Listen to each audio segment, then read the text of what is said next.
Assalamu alaykum muhtaram televizor ko'rguvchilar. Ko'rayotganinglar Erkin Osiyo radiosi to'g'ri televiziyasining haftal xabarlar programmasi. Mazkur programmamizda bir hafta jarayonida radiomizda berilgan bir qism muhim xabarlarimizni eslatib o'tamiz. Men Erkin. Men Gulchehra.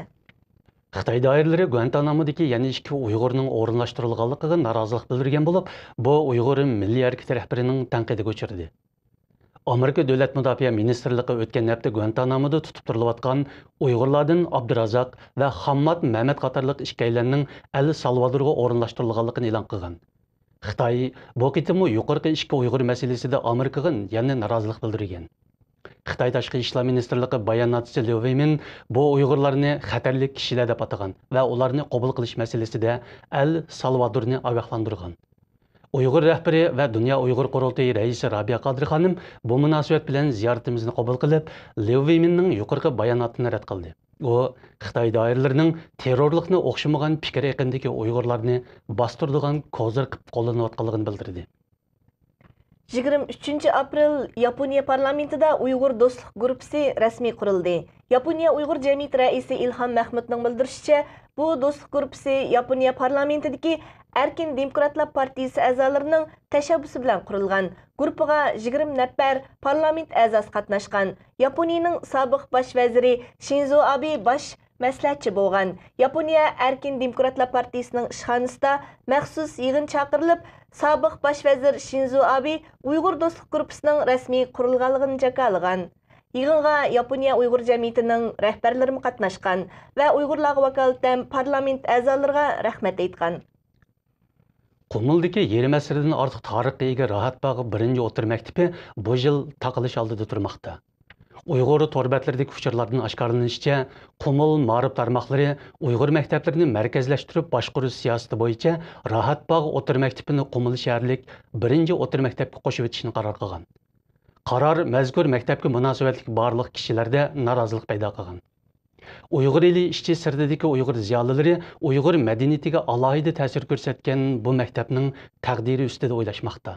Hozir Yevropada ilm tahsil qilayotgan Rahat bog'i o'tir maktabining sobiq o'quvchisi Mehray Mamtili ona maktabining taqilishidan andish qilayotganligini bildirdi. 23 aprel Xitoy bosh ministri Wen Jiabaoning Germaniya ziyoratiga qarshi ilib berilgan namoyishga Uyg'urlar bilan birlikda 100 dan ortiq suriyalik qatnashdi. Ular Xitoyni zo'ravon hokimiyatning sheriki deb aybladi. Uyg'ur namoyishchilar suriyaliklarga o'zlarining kimligini bildirib, Xitoyga qarshi o'rtaq saf hosil qildi. Ular o'zaro bayroq almashtirib, bundan keyin aloqasini kuchaytirish, Xitoy hokimiyatiga birlikda qarshi turish to'g'risida so'zlashdi. Namoyishga Uyg'urlar, Tibetliklar, Falun Gongchilar, Xitoy demokratlari qatnashgandan sirt Germaniyadagi xatar ostidagi millatlarni qo'g'dash tashkiloti va xalqaro kechirim tashkiloti qatorliq tashkilotlarning vakillari qatnashgan. Shixanzi shahrining Koni bozor mahallisidagi aholilarning inkos qilishicha, yaqinda Shixanzidagi Uyg'urlarni ziyonga uchratgan barliq qamarxonalar taqib etilgan. Ba'zi oilalarga tortgan ziyonining bir qismi to'lab berilgan.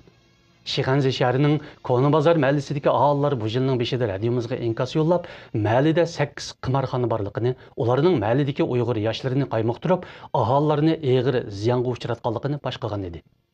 Ma'lum bo'lishicha, yaqinda Shixanzidagi Xitoy soqchilari harakatga kelib, mazkur qamarxonalarda tekshirish olib borgan va bu jarayonda ahvol ustidan shikoyat qiluvchilarga oz-to'la tahdid boqqan bo'lsa-mu, oxiri qamarxonalarni taqashga majbur bo'lgan. Aholilar qamarxonalarning taqilishini voqeaning axborotga oshkorlanishining natijasi deb qaramoqda. London kitob yarmankasining yepilish marosimida elib berilgan she'r deklamatsiya qilish faoliyatida Uyg'ur qalamkashlarining navbatdagi ahvolini ro'shan gavdalantiradigan Abdurim O'tkirning Qalam nomli she'ri deklamatsiya qilindi. She'rni Angliyada yashayotgan Uyg'ur san'atkor Rayma xonim ingliz tilida o'qidi. 2012-yillik London kitob yarmankasida qatnashgan Xitoy vakillari Xitoy Markaziy tashviqot bo'limi tanlagan yozuvchilardan tashkillangan bo'lib, o'qituvchi yozuvchilar qatnashtirilmagan. Ammo chet ellarda yashayotgan Xitoy o'qituvchi yozuvchi va Uyg'ur san'atkorlardan tashkillangan namoyishchilar har xil shakldagi norozilik faoliyatlari orqali Xitoydagi axborot erkinligiga qartilgan cheklimlarni fosh qilgan. Rayma xonimning bildirishicha, yuqoridagi deklamatsiyadan keyin bir qism kishilarning Uyg'ur qalamkashlari va Uyg'ur vaziyatiga bo'lgan qiziqishni ifodalagan. O'tgan shanba kuni Amerikaning Kaliforniya shtatida o'tkazilgan Xitoy hokimiyati ostidagi millatlar va diniy mazhab rahbarlarining yig'inida Xitoy xalqi Uyg'urlarning kishilik huquqiga ko'ngil bo'lishga chaqirildi. Xitoy demokratlarının sahibxonligidagi mazkur yig'inga Uyg'ur rahbari Rabiya Qodir xonim, Tibet ruhoniy doisi Dalay Lamadan boshqa yana Xitoy demokratik harakati, Mo'ng'ul harakati, Falun Gongchilar qatorliq guruhlarning rahbarlari ishtirok qilgan. Yig'in oxirida e'lon qilingan yig'in axborotida Uyg'urlar haqida to'xtalib, xalqaro jamiyatning, bo'libmi Xitoy xalqining Uyg'urlarning siyosiy, iqtisodiy, madaniyat ahvoli, kishilik huquq vaziyatiga diqqat qilish talab qilinib, rayonda yuz berayotgan voqealarning haqiqiy ahvolini bilishga chaqirgan. Her yili Türkiye'de ötküzüldüğün 23 aprel Mustaqillik ve Ballar Bayramını təbrikləş fəaliyyətiga bu yıl tuncu qitim Uyghur ösmirlər təklif qılındı. 4 yaşlıq Uyghur Mücahid Qashqarli Uyghur ösmirlərə vakalatan Türkiye Dövlət Televiziyasidagi Ballar Bayrami üçün hazırlanğan məxsus proqramına qatnaşıb Uyghur balalarının salımını yetkizdi. Mücahid Qashqarli televiziya programmasida şaira Nurala Köktürk yazgan Biz kim degan she'rni deklamasiya qilib berdi. Programma riyosatchisi Sharq Turkistonda zulm va besim tufayli ko'zlaridan doim yosh eqiyotgan bolalarni eslab o'tdi. Muhtaram televizor ko'rguvchilar, yuqorida Erkin Osiyo radiosi tor televiziyasining haftalik xabarlar programmasini ko'rdinglar. Kelar hafta ko'rishguncha omon bo'lgaysizlar. Xayr xo'sh. Xayr xo'sh.